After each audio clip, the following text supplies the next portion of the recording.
Pemirsa, BPI dan Antara resmi melarang pemberian tantiem atau pembagian keuntungan kepada jajaran komisaris BUMN.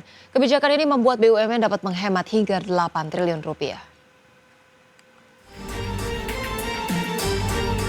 BPI dan Antara resmi melarang pemberian tantiem atau pembagian keuntungan kepada jajaran komisaris di badan usaha milik negara dan entitas anak usahanya dan berlaku untuk tahun buku 2025. CEO BPI dan Antara Rosan Ruslani mengatakan, kebijakan penghapusan tantiem dan pemotongan insentif bagi komisaris perusahaan plat merah membuat BUMN dapat menghemat hingga 8 triliun rupiah.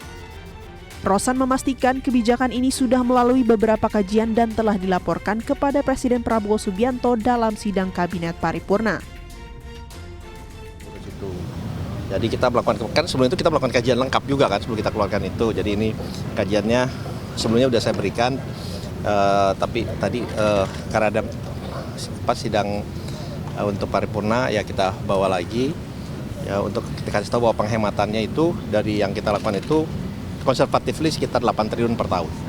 Jadi kajiannya kita bikin lengkap, tapi tadi Bapak Presiden minta coba disampaikan ke dalam persidangan.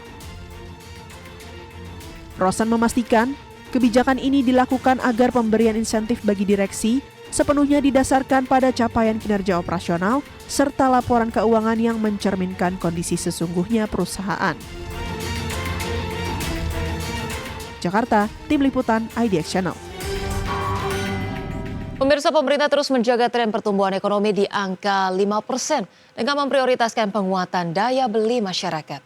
Menurut Menko Perekonomian Erlangga Hartarto, sejumlah langkah strategis telah disiapkan oleh pemerintah, mulai dari mendorong investasi dan ekspor lewat pengembangan kawasan industri hingga percepatan penyaluran kredit produktif. Di sektor perumahan, pemerintah meluncurkan skema kredit usaha rakyat atau KUR perumahan yang bersifat revolving hingga 20 miliar rupiah, khusus untuk kontraktor UMKM.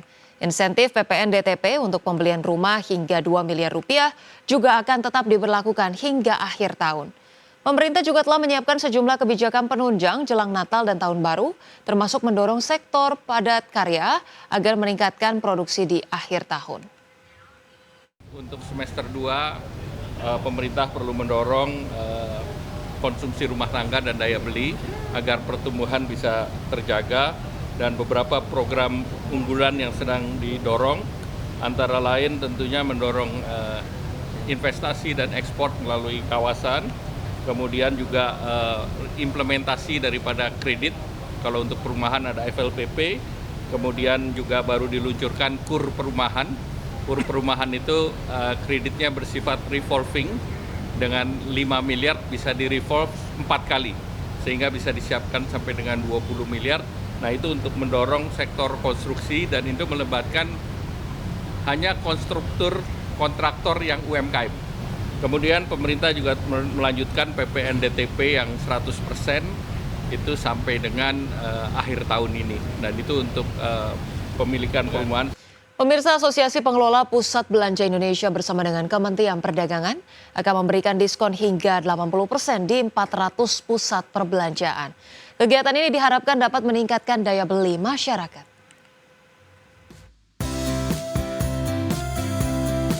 Asosiasi Pengelola Pusat Belanja Indonesia bersama Kementerian Perdagangan akan memberikan diskon hingga 80% di 400 pusat perbelanjaan dalam rangka Hari Kemerdekaan Republik Indonesia.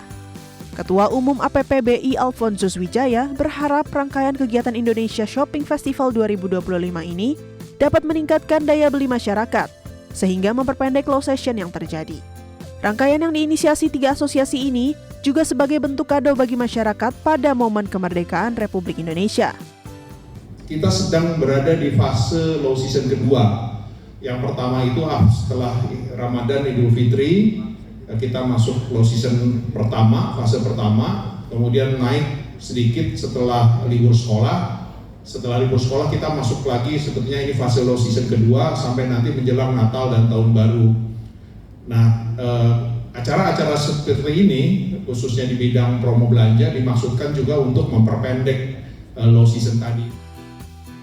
Sementara itu, Wakil Menteri Perdagangan Diah Roro Esti mengatakan, rangkaian kegiatan di pusat perbelanjaan ini dapat mengurangi tingginya rojali dan rohana yang saat ini meningkat. Kami Kementerian Perdagangan bersama para asosiasi, tadi ada 3 asosiasi inti bersama juga dengan Kadin Indonesia, kita berupaya agar kemudian tadi yang Rojali Rohani namanya itu bisa semakin berkurang justru, karena kan menarik dong ada diskon kan seperti. Kegiatan Indonesia Shopping Festival 2025 ini akan diberlakukan mulai tanggal 14 Agustus hingga 24 Agustus 2025 dengan target transaksi mencapai 23 triliun rupiah. Selain pemberian spesial diskon, akan ada festival kuliner khas Nusantara, bazar produk dalam negeri dan UMKM, hingga pertunjukan seni dan budaya. Jakarta, Ricky Anwardi, IDX Channel. Pemirsa, guna mengurangi kemacetan dan pengeluaran biaya transportasi, Kementerian Perhubungan mendorong adanya operasional Transjakarta menuju Pelabuhan Tanjung Priok dan Bandara Soekarno-Hatta. Kementerian Perhubungan melalui Direktorat Jenderal Integrasi Transportasi dan Multimoda tengah mendorong adanya operasional bus Transjakarta menuju Pelabuhan Tanjung Priok dan Bandara Soekarno-Hatta secara reguler. Upaya ini dinilai dapat mengurangi kemacetan setiap hari di Jakarta dan membatasi penggunaan kendaraan pribadi serta mengurangi pengeluaran biaya transportasi pegawai. Menurut Direktur Prasarana Integrasi Transportasi Antar Moda Kementerian Perhubungan, Sigit Irvansyah, usulan Kemenhub ini telah mendapatkan respon yang sangat baik dari pihak Transjakarta. Akan tetapi, guna dapat berjalan dengan lancar, Kementerian Perhubungan akan melakukan pertemuan dengan pihak lain yang berada di kawasan Pelabuhan Tanjung Priok dan Bandara Soekarno-Hatta. Mungkin tidak hanya ke Tanjung Priok, tadi saya ngobrol juga di Bandara Soekarno-Hatta. Orang ke Soekarno-Hatta kan ada 2 grup, penumpang pesawat dan karyawan. Ini kalau karyawan sudah naik bis bandara, habis gajinya. Ya kira-kira itu.